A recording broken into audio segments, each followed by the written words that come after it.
السلام علیکم۔ اجازت طلب کرنے والے سے اگر پوچھا جائے کہ تم کون ہو تو سنت یہ ہے کہ وہ اپنا نام اور باپ کا نام بھی بتائے، جس سے وہ مشہور ہے۔ اور میں اکثر کہتے ہیں میں، یہ کہنا مکروہ ہے۔ تو یہ پورا بیان سنیں۔ حضور صلی اللہ علیہ وآلہ وسلم کا فرمان، اللہ تعالیٰ ہم سب کو اور آپ کو برکتیں عطا فرمائے۔ الصلاۃ والسلام علیک یا سیدی یا نبی یا رسول اللہ، الصلاۃ والسلام علیک یا سیدی یا نبی یا حبیب اللہ۔ حضرت انس رضی اللہ تعالیٰ عنہ اپنی معراج والی مشہور حدیث میں بیان کرتے ہیں کہ حضور صلی اللہ علیہ وآلہ وسلم نے فرمایا، پھر جبرائیل علیہ السلام مجھے اوپر آسمان دنیا کی طرف لے کر گئے۔ انہوں نے دروازہ کھولنے کے لیے کہا تو کہا گیا یہ کون ہے؟ انہوں نے کہا جبرائیل۔ کہا گیا تمہارے ساتھ کون ہے؟ کہا محمد صلی اللہ علیہ وآلہ وسلم۔ پھر وہ مجھے دوسرے آسمان کی طرف لے گئے۔ انہوں نے دروازہ کھولنے کے لیے کہا گیا کون؟ کہا گیا جبرائیل۔ کہا گیا تمہارے ساتھ کون ہے؟ کہا گیا محمد صلی اللہ علیہ وآلہ وسلم۔ اس طرح تیسرے اور چوتھے آسمان پر اور ہر آسمان کے دروازے پر کہا جاتا کون ہے؟ وہ کہتے جبرائیل۔ اور ساتھ کون ہے؟ کہا جاتا تھا کہ محمد صلی اللہ علیہ وآلہ وسلم۔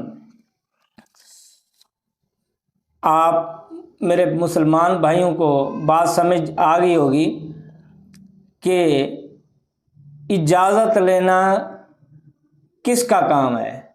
یہ آسمان والوں کا، فرشتوں کا، انبیاء کا یہ کام ہے، اور یہ اللہ کا پسندیدہ کام ہے کہ کسی کے گھر جاؤ تو دروازہ کھٹکاؤ، دروازہ کھٹکا کے جب آواز آئے کون ہو تو پھر اپنا نام اور والد کا نام بھی بتائیں، کیونکہ گھر والوں کو پتہ چل جائے کہ کون آیا ہے۔ یہ کہنا مکروہ ہے، گناہ ہے۔ میں کہنے سے کیا پتہ چلے گا کہ یہ کون آیا ہے؟ بکری والی میں کرنا چھوڑ دیں، اللہ اور اس کے رسول کے فرمان کو فالو کرنا ہے ہم نے۔ دوسری حدیث حضرت ابو ذر رضی اللہ تعالیٰ عنہ سے مروی ہے، فرمایا میں ایک رات باہر نکلا تو دیکھا کہ حضور صلی اللہ علیہ وآلہ وسلم تنہا چل رہے ہیں۔ میں نے بھی چاند کے سائے میں چلنا شروع کر دیا۔ حضور صلی اللہ علیہ وآلہ وسلم متوجہ ہوئے تو فرمایا کون ہے؟ میں نے عرض کیا ابو ذر۔ بخاری اور مسلم کی حدیث ہے۔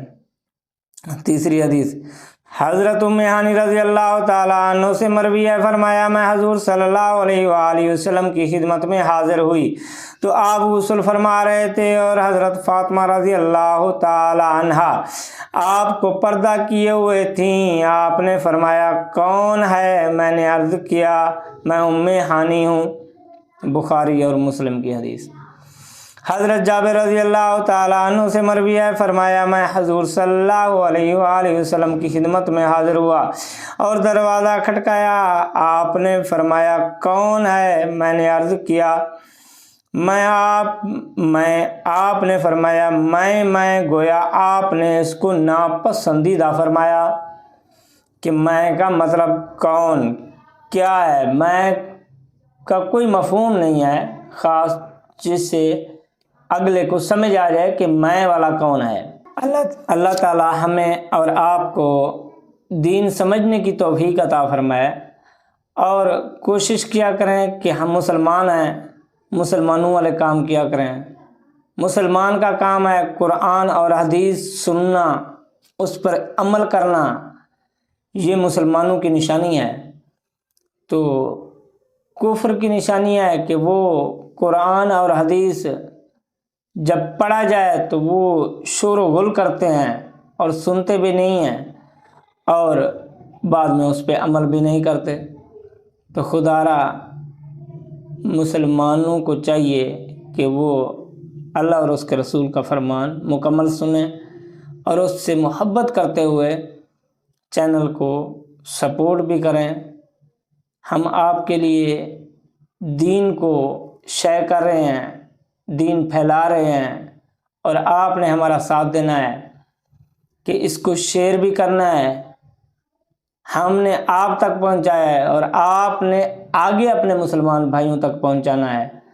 تو اسی طرح آپ واٹس ایپ پر، فیس بک پر، ٹویٹر پر اور جو بھی آپ کے پاس میسر ہیں، آپ بھی دین میں ہماری ہیلپ کریں، حمایت کریں، اس کو شیئر کریں۔ اس طرح اللہ تعالیٰ آپ کو اور ہمیں برکتیں عطا فرمائے گا۔ آپ شیئر کریں گے تو اس طرح کچھ اور مسلمانوں کا فائدہ ہو جائے گا۔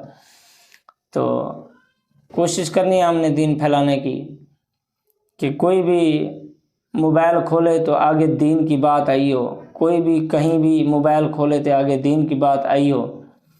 تو اس طرح آپ اور ہم نے مل کر دین کو پھیلانا ہے۔